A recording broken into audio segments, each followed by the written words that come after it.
په مړه خېټه د روټۍ خوړلو یعنی د ډېرې بې اندازې روټۍ خوړلو یو 15 غټ غټ نقصانات دي مسلمانانو ورونو چې نن تاسو سره زه په دې ویډیو کې شریک کوم خلک چې په مړه خېټه بې اندازې روټۍ خوري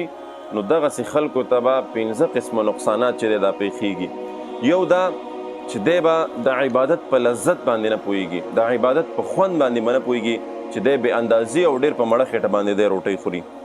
او دویم دا چې په مسائل د حکمت او څومره چې دا د ضروري مسائل دي، ضروري څیزونه یادول دي اهم نو په دغه یادولو کې به دته مشکلات وي، حافظه به کمزوري وي او دا به نشي یادولی. او بل دا دی دریم چې د کې به د شفقت ماده چې دی دا کمه شي، د الله رب العزت په مخلوق باندې به د شفقت چې دی دا کم شي، د شفقت ماده به ورکې کمه شي. څلورم دا چې په عباداتو کې به دته مشکلات وي، کله چې دی عبادت کوي که نه نو دته به ډېر مشکل وي، که دی مونځ کوي که دی نور داسې عبادت کوي په دې کې به ورته مشکلات وي، دی به ناراض شي، دی به ستومانه وي د هغې عبادت دپاره.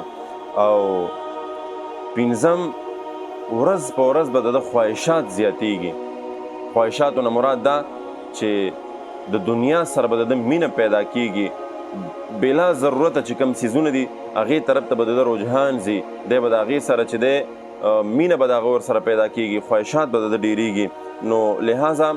دین اسلام دا درس مونږ ته راکوي چې تاسو په مړه خېټه باندې روټۍ مه خورئ، په خپله اندازه باندې. ګوره رسول الله صلی الله علیه وسلم په خپله زندګۍ کې چېرته په مړه خېټه باندې روټۍ نه ده خوړلې، او دا ثابت دي د رسول الله صلی الله علیه وسلم نه چې کوم خلک په نیمه خېټه باندې روټۍ خوري نو دا به صحتمند دي، او کوم خلک چې په مړه خېټه باندې او سم ځان بار کړي نو دغسې خلک چې دی د دې صحت به خراب وي او دې ته به قسمه قسم بیماریانې چې دی دا پیښیږي. نو لہذا چې خوراک کوئ نو په اندازې باندې خوراک کوئ، او داسې خوراک کوئ چې یوه حصه